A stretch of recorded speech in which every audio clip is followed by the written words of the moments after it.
You wake up in the morning, and before even fully opening your eyes, your hand is already reaching for your phone on the nightstand.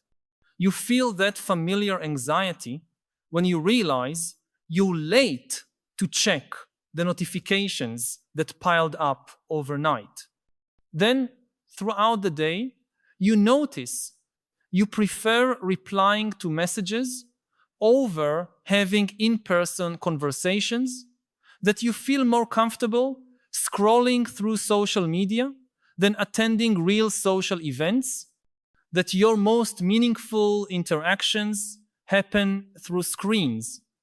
And then, in the silence of the night, a disturbing question echoes in your mind. Am I becoming antisocial? Am I distancing myself from people? This unease is not yours alone. It is shared by millions of individuals who are undergoing the same subtle yet profound transformation in their patterns of human connection and interaction. What you're experiencing is not a pathology or a character flaw. It's something far more extraordinary and meaningful. You are, consciously or unconsciously, participating in one of the greatest revolutions in the history of human consciousness. For decades, we have interpreted this shift in social patterns through a nostalgic and often alarmist lens. We talk about digital isolation, the death of real socialization, the epidemic of loneliness allegedly plaguing our era. Psychologists, sociologists, and cultural commentators have dedicated themselves to diagnosing this phenomenon as a disease of modernity, something that needs to be cured or reversed. But this perspective, while understandable, may be fundamentally mistaken. What appears to be a withdrawal from people may actually be a radical reconfiguration of how human consciousness organizes and expresses itself in the world. To truly understand what is happening to us, we need to expand our temporal perspective and examine how humanity has always evolved through major leaps in the organization of consciousness. Throughout our history as a species, we've gone through transformational moments that initially seemed to represent loss or deterioration, but later proved to be fundamental evolutionary advances. The transition from hunter-gatherer societies to the first agricultural settlements about 10,000 years ago was accompanied by dramatic changes in human socialization patterns. People who once lived in small, tightly integrated groups where everyone knew each other intimately and shared nearly all experiences, began living in larger and more complex communities where most everyday interactions became superficial and functional. Critics of that time, if they had existed, might have mourned the loss of tribal authenticity or the weakening of genuine community bonds. Centuries later, the invention of writing triggered an even deeper revolution in human consciousness. For the first time in history, human beings could communicate across time and space without being physically present. This ability fundamentally changed how we process information, build relationships, and understand our own identity. Plato, one of the first to document this transformation, expressed concerns remarkably similar to those we hear today about digital technology. In the dialogue Phaedrus, he warned that writing would weaken human memory and create an inferior form of knowledge based on external symbols rather than internalized wisdom through face-to-face dialogue. For Plato, increasing dependence on written words represented a dangerous move away from true human communication. What Plato couldn't foresee was that writing wouldn't eliminate oral dialogue, but instead create a new dimension of human consciousness, the ability to preserve and transmit ideas through texts enabled the development of complex philosophies, sophisticated legal systems, rich literature, and eventually the entire conceptual framework that made modern civilization possible. The apparent loss of pure orality was in fact an extraordinary expansion of human communication and thought. The invention of the printing press in the 15th century sparked an even more radical transformation. Before Gutenberg, knowledge was primarily communal and oral. People learned through direct relationships with teachers, elders, and experienced members of their communities. Education was intensely social and interpersonal. With the democratization of books, something fundamental changed. For the first time in history, an individual could gain deep knowledge in solitude through silent reading. This practice, which we now consider natural and even essential for intellectual development, was viewed with suspicion and concern by many at the time. There were fears that solitary reading would produce antisocial individuals disconnected from communal wisdom and dangerously independent in their thinking. These concerns weren't entirely unfounded. Mass reading did indeed alter the structure of European societies, contributing to the development of modern individualism, Protestantism, scientific and political revolutions, and the entire cultural complex we now call modernity. Many traditional forms of authority and social organization were questioned or abandoned, but the end result wasn't the destruction of human society, it was its transformation into something incomparably more complex, diverse, and capable.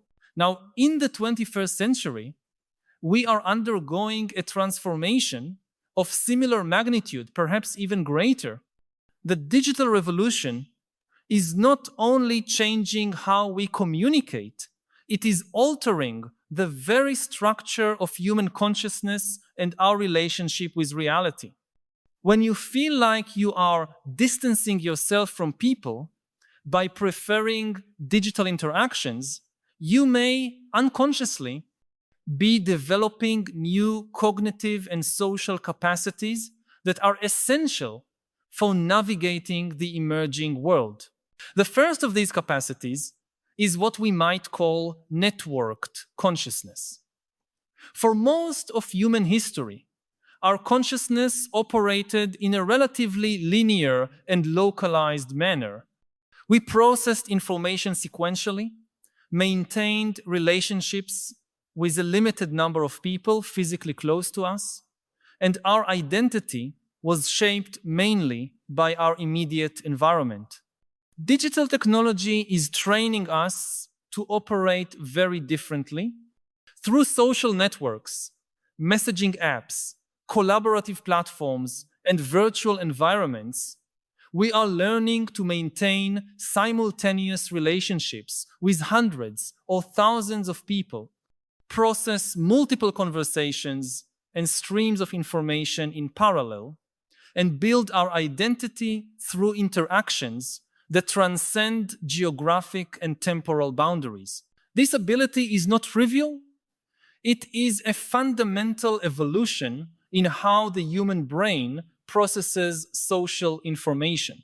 Recent neuroscience studies show that people who spend significant time in digital environments develop different patterns of brain activation compared to those who stick to face-to-face interactions. Areas related to multitasking, divided attention, and associative memory show greater activity and connectivity. These changes do not represent deterioration.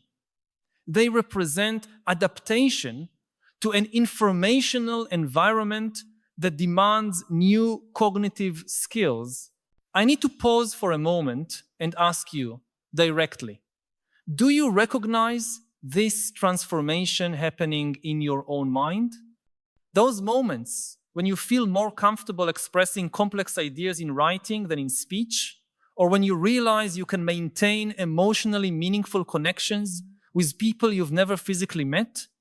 I know we often keep these observations to ourselves, perhaps out of fear of seeming disconnected or less human in a society that still primarily values in-person interaction. But your experiences are valid and likely shared by more people than you think.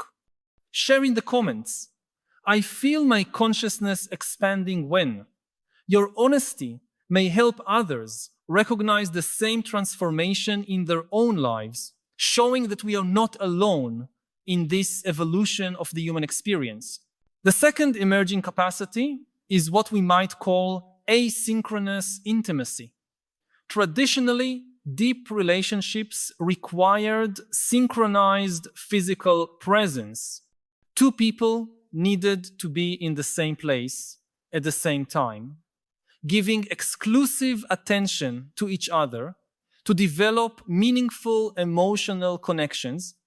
Digital technology is teaching us that intimacy can transcend these limitations. Through text messages, emails, social media comments, video calls, and other forms of digital communication, we are developing the ability to create and maintain deep emotional bonds asynchronously and across time. This form of intimacy has unique characteristics that in many ways may be richer and more authentic than traditional face-to-face communication. In digital communication, we have time to reflect before responding, the opportunity to express complex thoughts more clearly, and the freedom to share vulnerable aspects of ourselves without the immediate awkwardness of physical presence. Many people find they can be more honest, more creative, and more deeply connected emotionally through digital means than in live conversations. This doesn't mean face-to-face communication is inferior or unnecessary.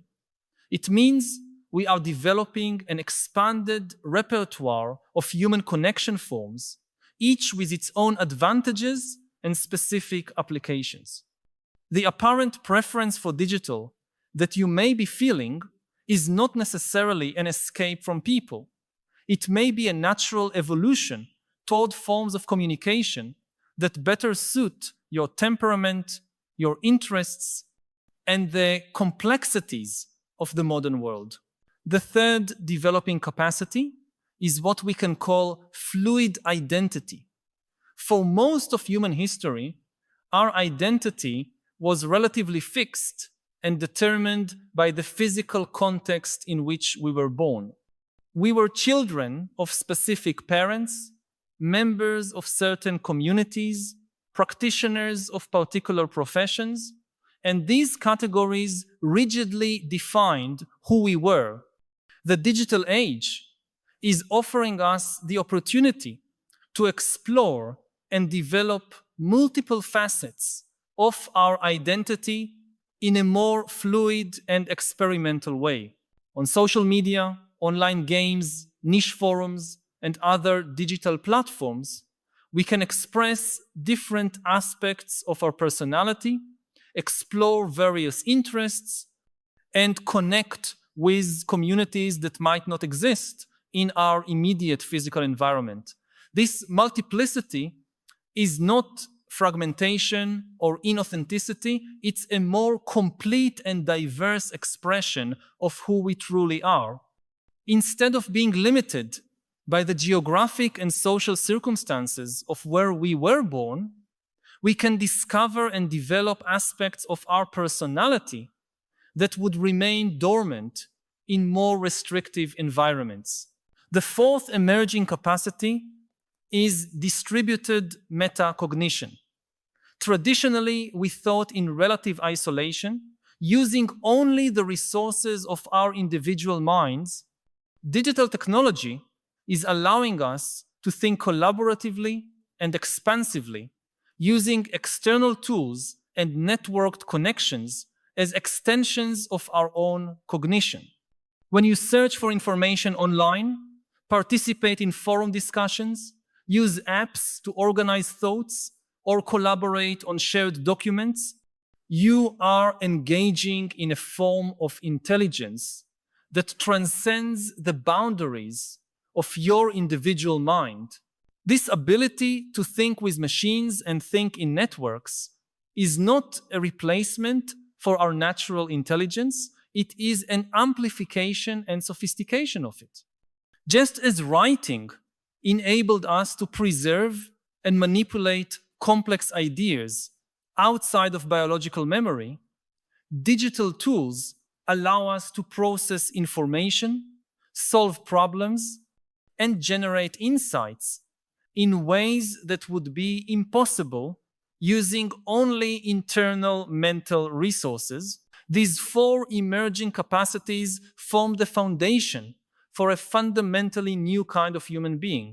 We are not becoming less social. We are becoming social in a different way. We are not moving away from people. We are developing more sophisticated and flexible ways to connect. The discomfort you may feel with traditional forms of socialization is not a deficit. It is a sign that your consciousness is adapting to possibilities that are not yet fully understood or accepted by broader society. But this transformation is not happening without significant challenges and risks. Like every evolution in human consciousness, the current leap involves real losses along with gains. Some traditional human capacities are atrophying, some forms of connection are becoming more difficult, and new types of psychological and social problems are emerging. It is crucial to acknowledge these risks without allowing them to obscure the fundamentally evolutionary nature of what is happening. One of the main risks is what we might call the superficialization of attention. Constant exposure to multiple and fragmented digital stimuli is training our brains to process information more quickly, but potentially less deeply. The ability to maintain prolonged focus on a single task or idea, to contemplate complex questions for extended periods, and to experience states of deep concentration may be diminishing. This shift has significant implications for our ability to develop expertise, to create deep works of art or literature, and to sustain relationships that require sustained attention and patience. Another major risk is the fragmentation of narrative coherence.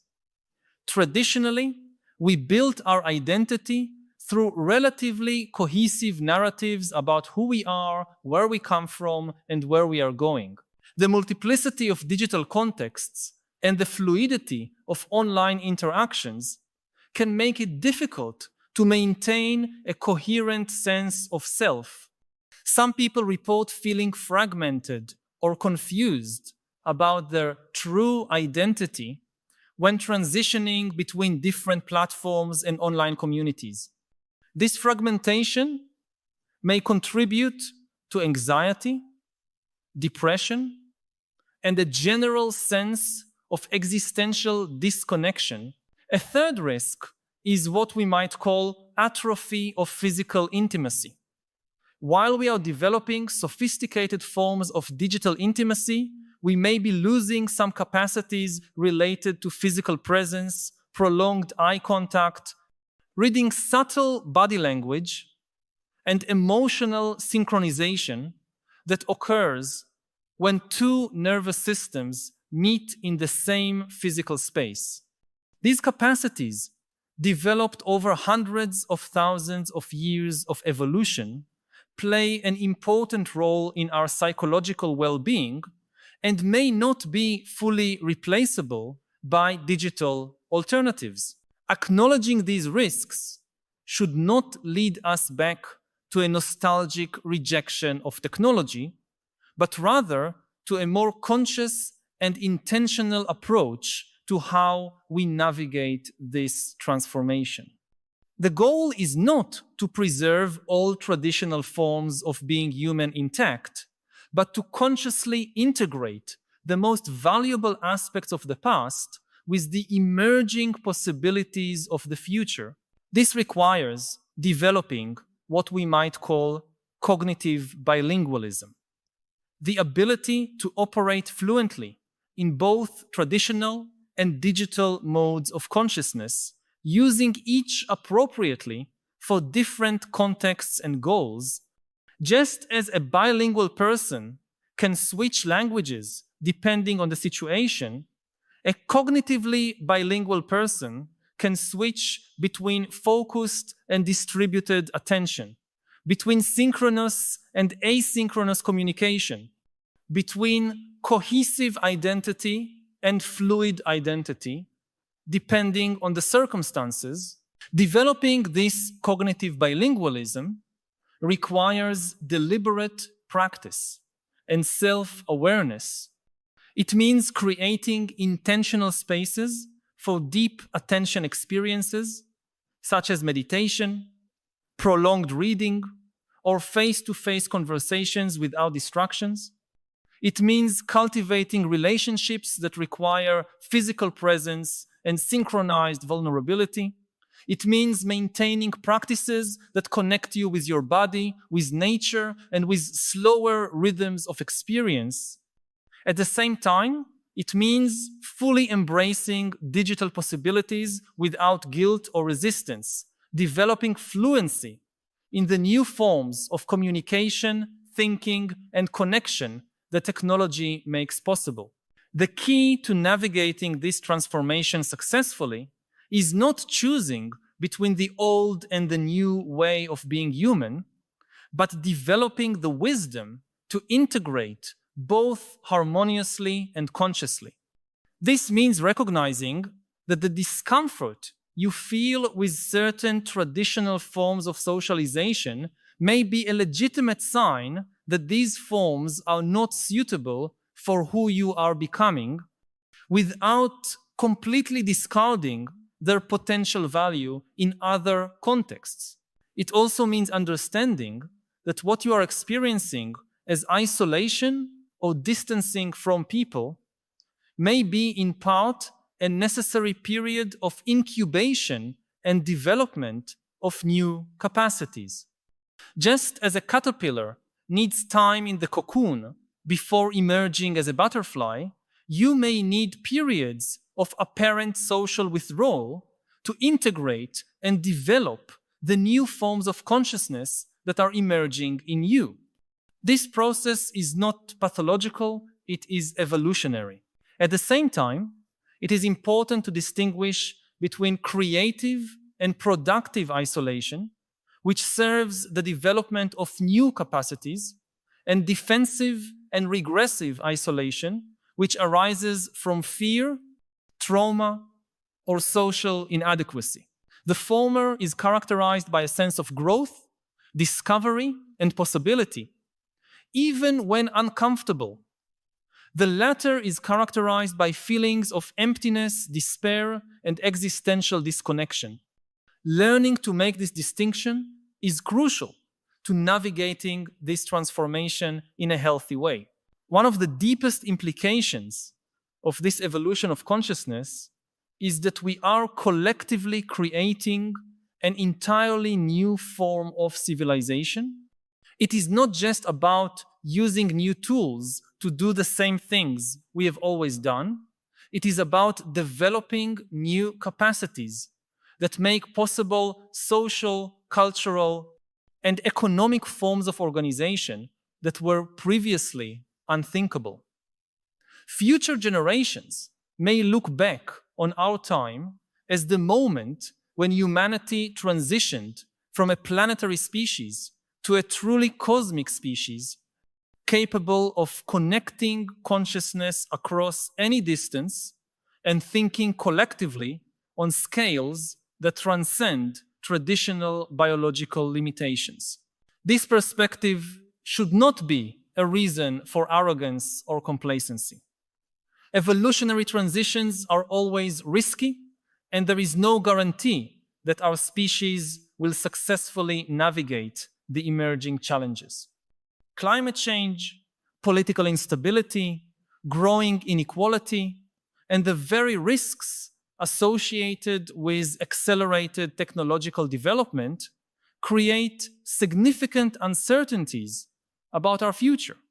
But understanding that we are in the midst of an evolutionary transformation, rather than merely a social decline, can give us the conceptual tools and courage needed to face these challenges more effectively. If you've been feeling out of sync with traditional forms of socialization, if you've preferred digital interactions over face-to-face encounters, if you felt that your mind works differently than it used to, consider the possibility that you are not becoming antisocial or problematic. You may be unconsciously participating in one of the most significant transformations in the history of human consciousness. Your sensitivity to the limitations of traditional forms of communication may be a sign that you are developing capacities that are essential for the future of our species. This does not mean that you must completely abandon traditional forms of human connection or isolate yourself in a purely digital world. It means that you can embrace your emerging preferences without guilt, while also consciously cultivating the traditional capacities that remain valuable. It means you can see yourself as a pioneer in uncharted territory rather than as someone failing to adapt to the established world. If these reflections touched on something you've been feeling but perhaps haven't found words to express, know that you are not alone. By subscribing to the channel, you will connect with a growing community of people who share your concerns and your desire for a deeper understanding of the philosophical challenges of our time. Each week, we meet here to explore together the great questions that define our era and to seek not only understanding, but also wiser ways of living amid the transformations we are witnessing. This is not just a channel, but a space for dialogue and collective growth. Join us on this ongoing journey. Subscribe so we can continue this essential conversation about how to live with more wisdom and purpose in a world that often leaves us disoriented and divided. The history of human consciousness is the story of evolutionary leaps that initially seemed like losses or deteriorations, but later turned out to be extraordinary expansions of our possibilities as a species. The present moment may be the greatest of these leaps, a transformation that decades or centuries in the future will be seen as the moment when humanity learned to think and connect in ways that completely transcend the limitations that previously defined our experience. You are not distancing yourself from people. You are preparing, along with millions of others, to connect with them in ways we are only just beginning to imagine. AI can replicate intimacy the same way that it masters language and the same way that it previously mastered attention. The next frontier is intimacy. And intimacy is much more powerful than attention. If you want to change somebody's views on politics, to sell a product, anything, intimacy is the most powerful tool to do that. A good friend can change your views in a way that no number of articles in a newspaper or a book can do. Until today, nothing could fake intimacy, and it was impossible in particular to mass produce intimacy. AI can do that.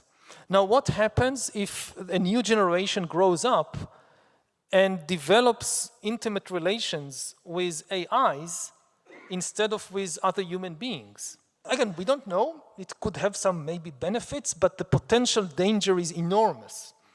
That people will become attached to fake people, and in the process we lose the ability to create intimacy with real human beings, because real human beings are much more problematic than AIs. AI that wants to become your intimate friend, its greatest advantage is that it has no feelings of its own. It's never upset, it's never angry, it's never tired. It can focus on you 100% and understand exactly how you feel, create fake sense of intimacy. You try to establish a relationship with a human being, the feelings come in between. AI should never pretend to be a human being. All this talk about freedom of speech is in many ways misleading, because only humans have freedom of speech. But on platforms like X, like TikTok, like many others, the ones who actually control the platforms are AIs. I don't think that companies should censor what humans say on social media. Should be very careful about that. But so many people are saying so many things, and the ones who choose which posts to promote, who magnify the message, they are algorithms, not human beings. There should not be any protection of freedom of speech for the algorithms, because the algorithms don't have freedom of speech. So you're all for banning algorithms and bots? No, not for banning them, but for regulating them. One key regulation is that an AI should never pretend to be a human being. If you are interacting with somebody online, you should be able to know if it's an AI or not. It's okay to interact with AIs, but on condition that it reveals it is an AI. The main premise of AI is to be better than us at decision-making in many fields, that it would be able to invent things that we cannot think about, but that is also the main threat, that we cannot predict how it will behave, and we cannot control it in advance. No matter how much we try to make it safe, to align it with our aims, with our goals, it really goes to the heart of what AI is. It's no longer artificial. Yeah. If you think about what an artifact is something that we create and we control. With each passing day, AI is becoming less and less artificial, which is why I prefer to think about AI as an acronym for alien intelligence.